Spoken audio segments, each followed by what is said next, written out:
Okay, there's a few kind of side tangents I want to go down before we kind of dive into a little bit more of this stuff. So there's a bit in your book where you speak about the idea that somebody who believes in God can't necessarily truly give themselves up and relinquish their life fully for another. I put a quote out on Twitter a little while ago about this and got some interesting responses to it. I think it'd be interesting to kind of get you to dive into that idea a little bit more about the actual fully enablement of giving up one's life for another, to sacrifice yourself and to go to death for the sake of another Yeah. is only truly fully sacrificial if naturalism's true and you're holding that as you go into that sacrifice. I don't know, could you spell that out just a little bit more for us? Sure. Yeah. So there's a chapter in the book where I focus on a lot of issues that relate to this theistic concept of, I think I call it like, I wrote the book so long ago. I made some notes. I was rereading my book and made some notes to remind myself. Yeah, in the book I call this the divine guarantee of perfect justice, which I think is a familiar idea within Christianity. In a nutshell, it's just the idea that in the long run, the long run is going to include an afterlife. Everyone will get exactly what they deserve. And I think on the theist view, well, for anyone that this can seem to be an attractive idea. I think many people would agree one of the very frustrating things about life is that it's not fair, as our parents often tell us. And when you look at, you sort of imagine zooming out and seeing the whole history of humanity, it seems like if all there is this life, earthly life, there's a lot of deep injustice. There are lots of terrible people getting away with terrible things and not really being punished. And at the same time, there are people who seem pretty decent and so on, and horrible things happen to them. And then that's it. And that injustice is sort of never addressed or fixed, you might say. And so this is, Craig makes a big deal out of the fact that on the theist view, everything will be made right in the end. In the afterlife, everyone will ultimately get what they deserve.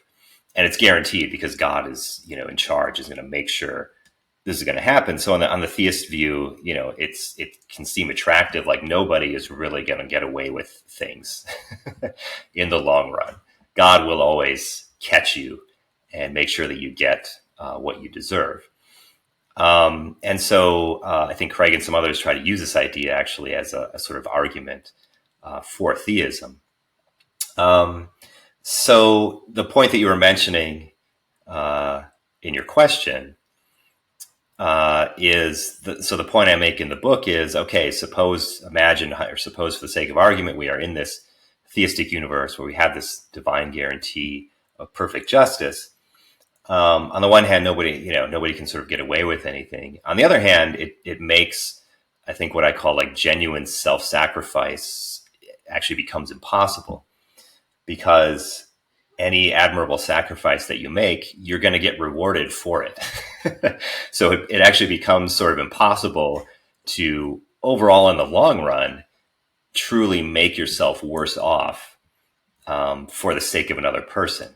So I think, the most dramatic cases would be cases where people sacrifice their life for the life of another person.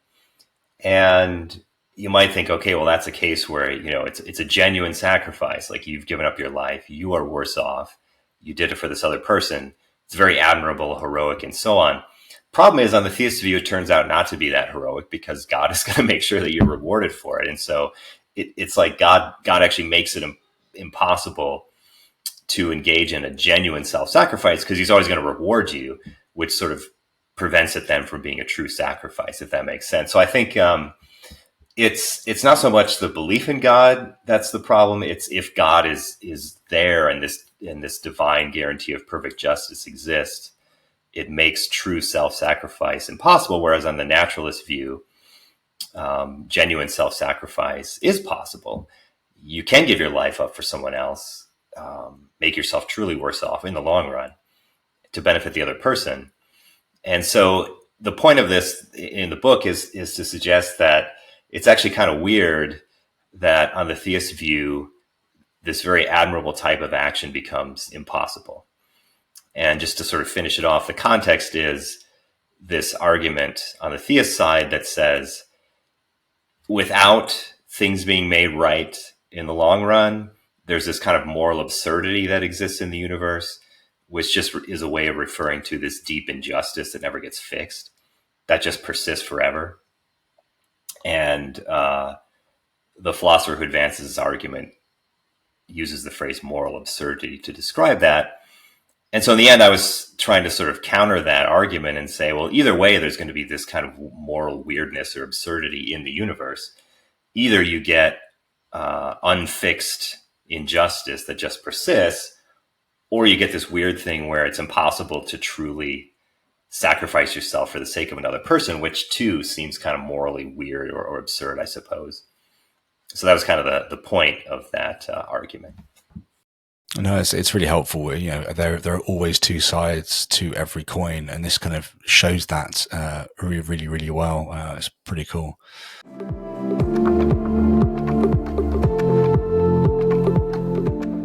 If you enjoyed this clip, then head on over to Locals to access the full conversation right now.